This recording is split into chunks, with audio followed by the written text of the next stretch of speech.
Vamos a hablar de la hemorragia intracerebral propiamente dicha, ya que les estuve hablando sobre la introducción a la hemorragia intracerebral. La hemorragia intracerebral, como ya lo mencioné en el video anterior, es una extravasación sanguínea dentro del parénquima del cerebro. De todos los accidentes cerebrovasculares entre apoplejía isquémica y hemorragia, este trastorno explica el 10% de todas las apoplejías. Solo el 10% de las apoplejías. A todas las apoplejías, el 10% lo representa la hemorragia intracerebral. El 90% está dado por apoplejías isquémicas.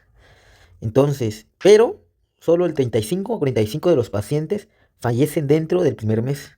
La incidencia de distribución es alta, sobre todo en asiáticos y afroamericanos. La hipertensión, las coagulopatías, la angiopatía amiloide, los simpaticomiméticos como la cocaína y la metafetamina causan la mayoría de las hemorragias. Son las causas más frecuentes de las hemorragias. Ok, de todas estas, ¿cuáles son las que son más frecuentes? O sea, lo que vemos a diario. ¿Cuál es la causa de estas cuatro? Pues la hipertensión. Esta causa es la que con mayor frecuencia se ve en nuestra vida de clínico de diario, ¿no? Agrégale a esto, si el paciente se droga, tiene una coagulopatía, sufre de hipertensión, angiopatía amiloide, a cada una de estas cosas, agrégale que el paciente tiene una edad avanzada, aparte, consume mucha aspirina, dosis bajas, sobre todo en dosis bajas, pues esto aumenta el riesgo, ¿no? Aumenta el riesgo por simplemente hacen sinergia y pues el paciente tiene mayor riesgo de sufrir una hemorragia intracerebral. El consumo de drogas pues se da en jóvenes, ¿no? Pacientes jóvenes. Vamos a hablar sobre la fisiopatología de la hemorragia intraparenquimatosa. En la hemorragia intraparenquimatosa hipertensiva, por lo general, hay ruptura de un vaso pequeño, una arteria pequeña que está emergida en la profundidad del cerebro. ¿En dónde se dan? ¿Cuáles son los lugares más frecuentes? Se dan el putamen, ganglios basales, tálamo, el cerebelo, la protuberancia. Las arterias de estos pequeños lugares son más predispuestas a sufrir hemorragias.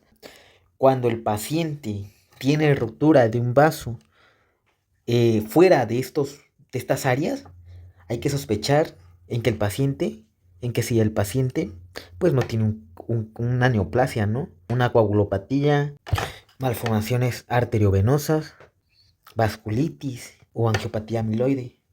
Estos trastornos hay que sospecharlos en pacientes que tienen una hemorragia en otras zonas de estas áreas, o que son pacientes no hipertensos. O sea, como ya lo dije, el más frecuente es la hipertensión. Pero en pacientes no hipertensos hay que sospechar de esto. El paciente puede tener una neoplasia, puede tener una coagulopatía, puede tener una malformación vascular, una vasculitis, una angiopatía amiloide. Hay que sospecharlos. Después de la ruptura de este vaso, ¿qué nos va a formar la extravasación sanguínea? Pues un hematoma, ¿no? Vamos a tener extravasación de la sangre coagulándose en el parénquima cerebral. Algunas hemorragias pues tienden a pararse, ¿no? Son escasas. Puede tener dos caminos. Uno, la hemorragia es escasa y no pasa nada. El paciente puede mejorar y todo bien. Pero en otras se forma un gran coágulo y comprime el tejido subyacente. Esto nos va a formar una herniación del cerebro y el paciente se puede morir. Esta herniación es muy, muy delicada. Hay que tener cuidado. No puede haber una hemorragia, una apoplejía con datos de apoplejía del paciente. Hay que tener cuidado porque el gran temor que el doctor tiene que tener, pues es una herniación. También lo que puede suceder es que esta sangre, esta hemorragia, vamos a poner una H de hemorragia. O sea, la extravasación de la sangre puede penetrar los ventrículos, el sistema ventricular. Este sistema ventricular, como sabemos, es un pequeño espacio dentro del cerebro, puede expandirse y puedes comprimir el tejido subyacente, provocando entonces esta hemorragia una hidrocefalia. Tenemos una hidrocefalia, vamos a tener un aumento de la PIC. Y con esto, pues toda esta complicación. La evolución de una hemorragia dura de 30 a 90 minutos, por lo general. Pero esas son las hemorragias primarias. Pero cuando el paciente tiene una hemorragia secundaria, puede durar de 24 a 48 horas. El 33% de los pacientes se conoce que van a tener una expansión del hematoma con coagulopatías o sin. Todo esto en el transcurso del primer día. Después de 48 horas, en ambos casos, ya sea primaria o secundaria, van a venir los macrófagos y se van a comer el material hemático. En 1 a 6 meses hay resolución de la hemorragia. Esto se transforma en una cavidad en modo de hendidura. Se transforma en una cicatriz glial con abundantes macrófagos con hemosiderina. Esa es la fisiopatología, bueno, más o menos la fisiopatología de una hemorragia, ¿no? Ahora, ¿qué va a manifestar el paciente? Las manifestaciones clínicas. Suele comenzar de forma repentina, con un déficit neurológico focal. A diferencia de la apoplejía isquémica, el paciente empieza con una tilla que es reversible, revierte, en algunos casos, revierte. Convulsiones. ¿El paciente puede tener convulsiones? Sí, puede tener convulsiones, pero es poco frecuente.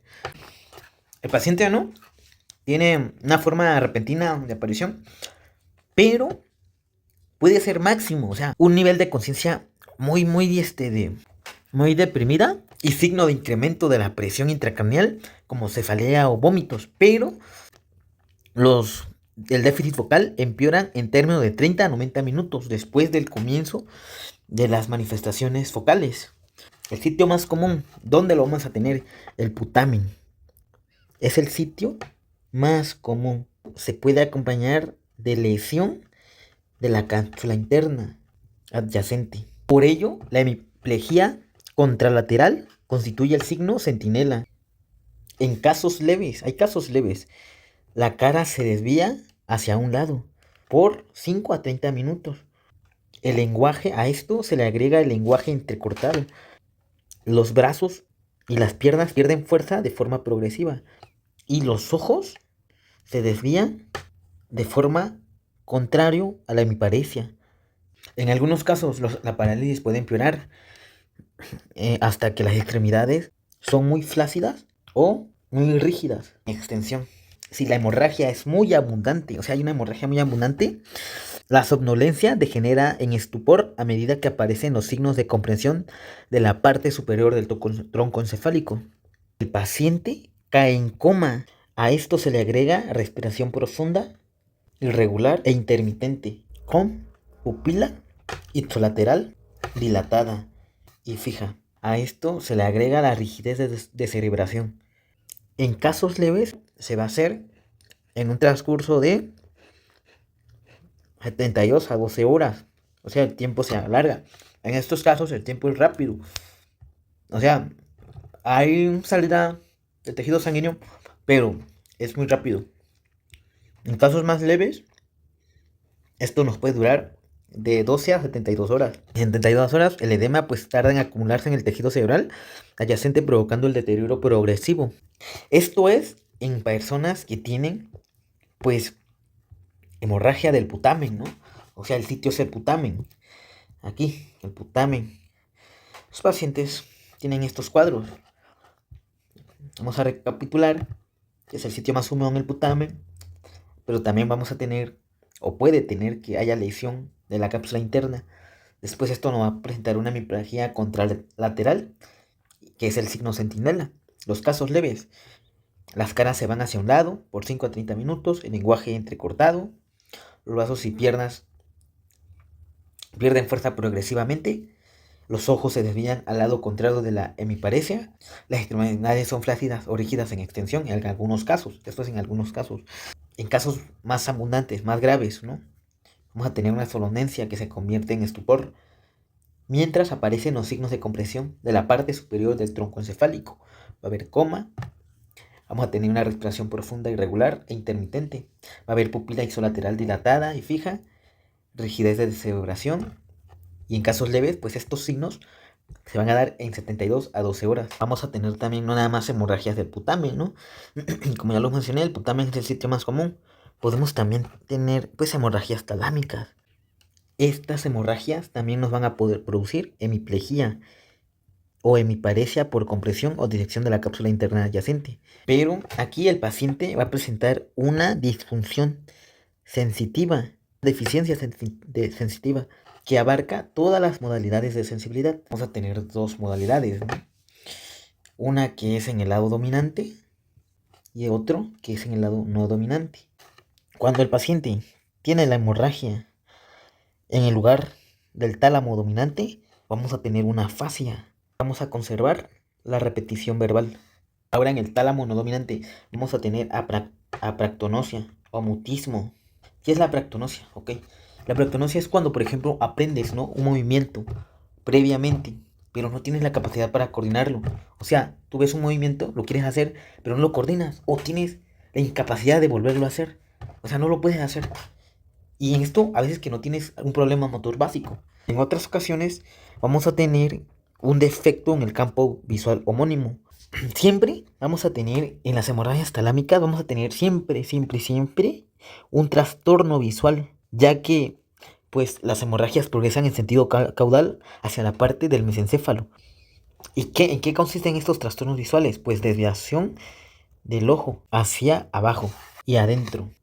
O sea que al paciente se le va el ojo hacia abajo y hacia abducción, o sea, hacia adentro. De tal forma que estos pacientes van a parecer que estuvieran viendo su nariz. Ya se lo pueden imaginar, ¿no? Están los ojitos y la mirada va a venir hacia acá.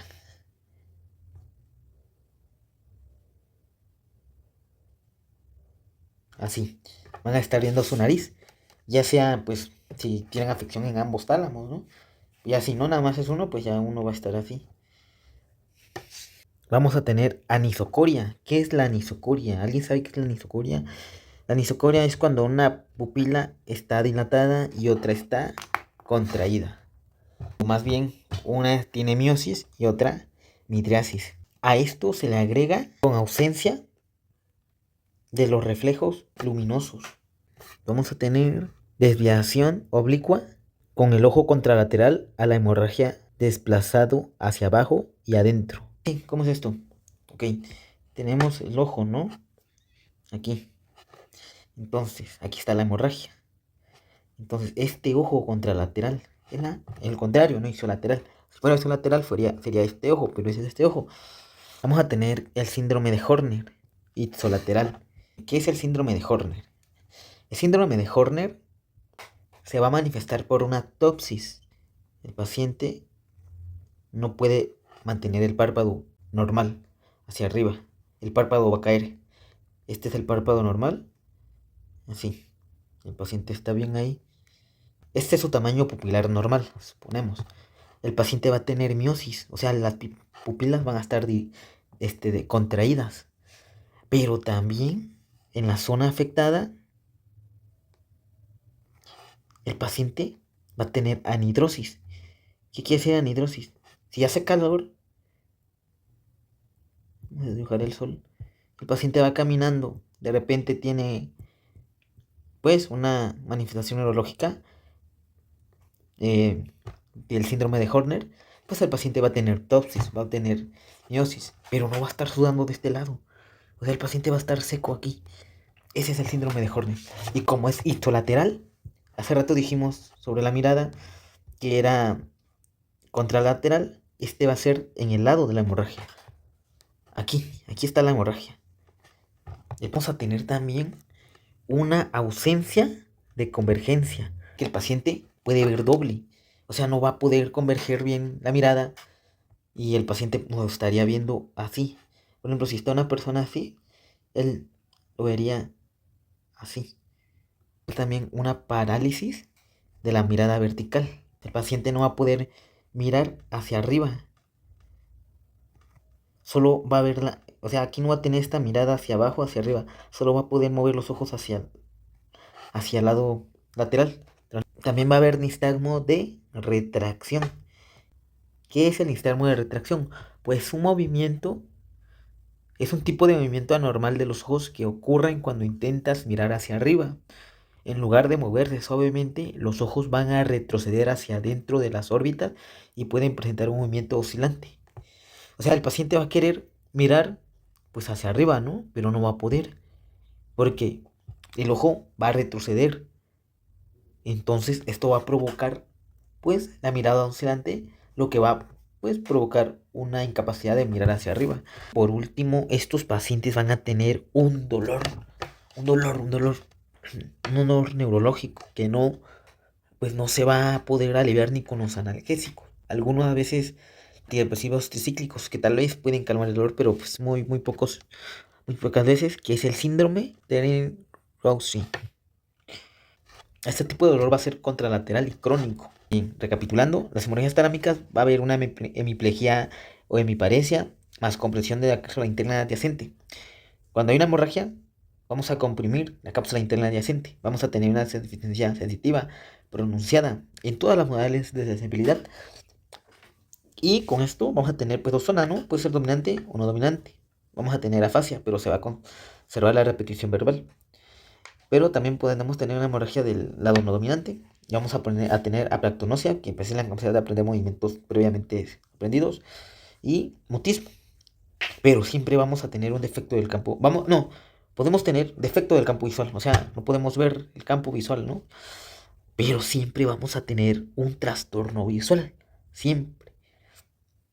El paciente puede presentar una desviación del ojo hacia abajo y hacia adentro, como si estuviera viéndose la nariz. Y podemos tener una anisocoria. Y la anisocoria pues es la asimetría de las dilataciones de la pupila. Vamos a tener ausencia de los reflejos luminosos. O sea, el paciente le haga pasar una lámpara y no va a hacer miosis, como normalmente pues se esperaría, ¿no? El paciente va a quedar con midriasis. Después puede tener una desviación oblicua con el ojo contralateral a la hemorragia desplazada hacia abajo y hacia adentro. O sea que el ojo contralateral sano, bueno, donde no está la hemorragia, va a tener una desviación hacia abajo y hacia adentro oblicuamente. Y después también podemos tener un síndrome de Horner, que ya saben, este monito. Eh, pero este es en el lado de la hemorragia. Vamos a tener también ausencia de convergencia. Vamos a tener también una parálisis de la mirada vertical. Podemos tener un estamo de retracción. Y por último, pues el síndrome de Ehrlich, que es el dolor crónico. Hemorragias de la protuberancia. La hemorragia de la protuberancia se pueden acompañar de coma profundo. El paciente entrará en coma. O sea, este no va a dar signo. Luego, vámonos a coma. Antes puede presentar tetraplegia, ¿no? No sea mujer. Va a haber parálisis de las extremidades, las cuatro, dos piernas, dos brazos, en el transcurso de varios minutos. Frecuentemente, el paciente va a presentar rigidez de descerebración y pupilas puntiformes que reaccionan con la luz de 1 milímetro. Bueno, ¿qué es la rigidez de descerebración? Pues es una postura normal. O sea, el paciente va a tener una mala postura. Los músculos del cuerpo se vuelven muy rígidos y muy extendidos, con los brazos y las piernas enderezados hacia afuera. Ahora esto agrégale que también va a haber deterioro al mover los ojos horizontalmente. Los movimientos oculares reflejos horizontales, cuando tú giras la cabeza o te echas agua en el oído, van a estar muy deteriorados o van a estar nulos. A este giro de la cabeza se le conoce como maniobra de los ojos de muñeca o óculocefálica. Al irrigar el oído con agua fría, vamos a tener este deterioro pues de los ojos, de los reflejos horizontales, de los movimientos reflejos horizontales. También va a ser frecuente la hipernea. ¿Qué es la hipernea? Ya pues va a ser una respiración muy rápida. Una respiración muy rápida y profunda. Diferencia de la hiperventilación, que pues la ventilación pues es una respiración muy rápida, pero muy superficial. El paciente está hiperventilando, pero la hipernea es profunda y rápida. O sea, el paciente va a jalar aire, pero muy rápido y muy profundo. Vamos a tener hipertensión grave sobre todo. Y vamos a tener también hiperhidrosis. Aquí vamos a tener aumento de la sudoración. Estos pacientes que entran en coma y entran en coma profundo, por lo general fallecen, se mueren. O puede pasar al otro, que es un enclaustramiento. El paciente queda, en término coloquial, en estado vegetal. Pacientes que tienen una hemorragia leve pueden llegar a sobrevivir de la protuberancia. Vamos a tener hemorragias cerebelosas. Estas van a evolucionar en varias horas y van a tener oxefalea occipital. Vamos a tener vómito y vamos a tener ataxia de la marcha. ¿Qué es ataxia de la marcha? ¿Qué es la ataxia de la marcha? Pues estos pacientes van a tener un trastorno de la coordinación motora que afecta cuando la persona pues camina, ¿no? Las personas van a tener dificultades para mantener el equilibrio, coordinar los movimientos de las piernas y los pies, lo que resulta pues en una marcha inestable y tambaleante. En casos leves, el único signo neurológico que vamos a tener pues es la ataxia nada más. No vamos a tener la cefalea ni el vómito. Puede haber mareo o vértigo y esto puede ser muy intenso. A menudo se puede acompañar de paresia de la mirada conjugada lateral hacia el lado de la hemorragia. Vamos a tener una desviación forzada de los ojos hacia el lado contrario o parálisis del sexto par. Otros signos oculares menos frecuentes es el blefaroespasmo, que es el cierre involuntario del ojo, sacudidas oculares y desviación oblicua. Disartria y disfagia. Disartria es la debilidad de los músculos que se usan para hablar, y disfagia. En las horas de evolución de los signos, el paciente presenta estupor seguido de coma por la comprensión del tronco encefálico o por una hidrocefalia obstructiva. Hay que pues evaluar a estos pacientes para poder hacer una intervención quirúrgica o neuroquirúrgica, que pues es una evacuación inmediata, ¿no?, de la hemorragia antes de que ocurra la comprensión del tronco encefálico y así salvarle pues la vida al paciente. La hidrocefalia comprensiva del cuarto ventrículo pues se alivia con un drenaje ventricular externo, pero es indispensable, ¿no?, evacuar definitivamente el hematoma para que el paciente sobreviva. Ahora, si los núcleos cerebelosos están intactos, los pacientes se recuperan.